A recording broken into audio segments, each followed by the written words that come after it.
solid wakashi kwa gbe na pepe ni oshina ko hu akwashi to mo be ni imeji yan ko me e bala ke gan fen di Ghana hin wo ke aga bi ga shi an do pe ke ko mu ejo wo pa no pa fen fai gan be sha no kwa ni gbejana to ni sana ni Ghana mam fen jo ni gam akọ me ma papa ba ko ni owo ya wo hin aka be me ko mi am ko na me to na to wo yo na ja si gba ko wa mbi keke wo tin ejo ka me fe ko su bi fe ke ga fo mo bi fe ka fi wa fi afi ene ma wo afi na Kwao na ka cha no ga mi ji ni se ke wale ni afi basa be fi oni game won fi to busu si won tun kan fi ni no o pa meneti ni wa ni won ga jo eke ke oni won fe ko ni ga jo kana fi jo nkoko ganji kana fi nwe wo kaji wo ma gane bi ejo ko be gana fi ejo ko wo wa o tun ke pa ni mo fi amu agbe twin shi wo ba twi abashi na sanji pi ete ba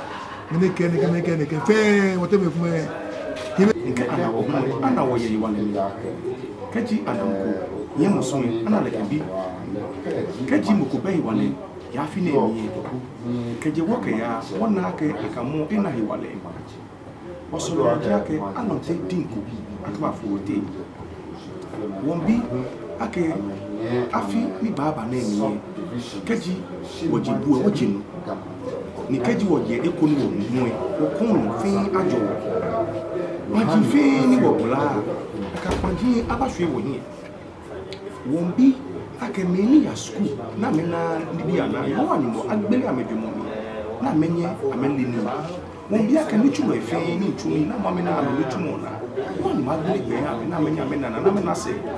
wombi aka meni ye nteteku ni jomo ni di musu bi a jomo na me na ko yo ni wa gbelegbe ha afin wa abute mi ne wo solimo ti akanyami afie nyami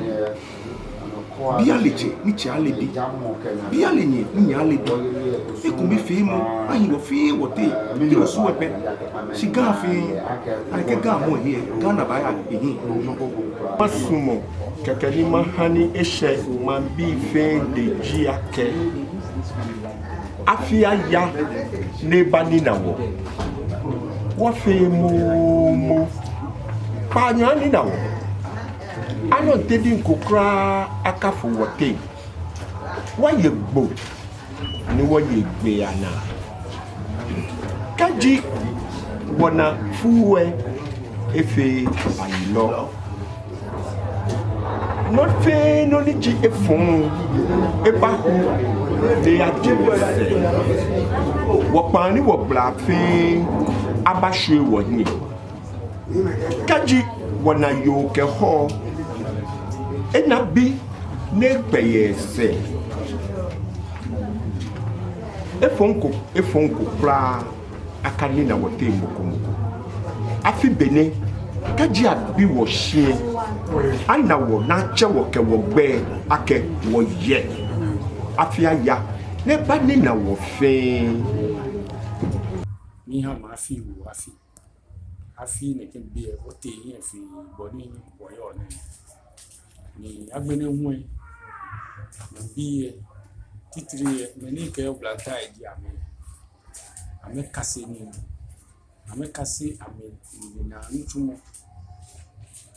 ame kase nuku femu biba ha me da ma jeni ame ba suma ke ame afi nuku alo mu ko ha me ska si ame kase nuku ni ame chuni ame wale na me yo achuni